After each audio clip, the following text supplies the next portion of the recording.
Управата на фудбалскиот второлигаш Осогово одлучи да отвори ново поглавје во долгогодишната историја на клубот со известни промени во неговото представување во јавноста, меѓу кои е и редизајнот на досегашниот грб. Исто така се работи и на креирање официјална веб страница со што на навивачите и на симпатизерите ќе им се представат постигањата во изминатите години. Клубот, кој што е формиран уште во 1924 година, е еден од најстарите во Македонија.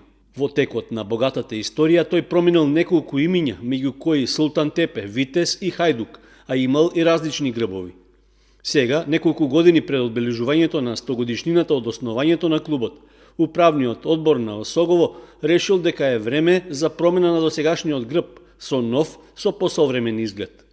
Графичкото решение содржи дел од досегашните мотиви, но освен името на екипата допишана е и кратенката ГФК, Градски фудбалски клуб.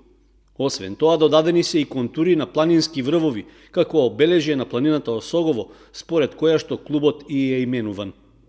Од управниот одбор велат дека до крајот на февруари се очекува да профункционира и официјалниот веб-сайт со адреса fkosогово.com, нешто што го немаат поголемиот дел од македонските спортски екипи.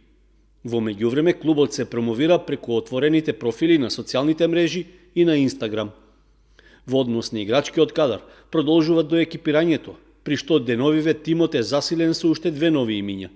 Се работи за Александар Игески и Дејан Велевски, со што клубот добива фудбалери кои имаат прволигашко искуство.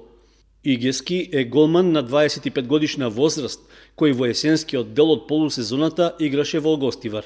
Неколку години претходно тој ја чувал и мрежата на прволигашите Металург и Хоризонт Турново, а бранел и за Беласица, Локомотива и 11 октомври. Велевски пак е 24 годишен одбранбен играч кој игра на средината од теренот, а во екипата на жолтосините доаѓа од тимот на Силекс. Освен за кратовскиот праволигаш, настапувал и за Младост од Царев двор, 11 октомври, Пелистер, Новаци и Вардар од Неготино.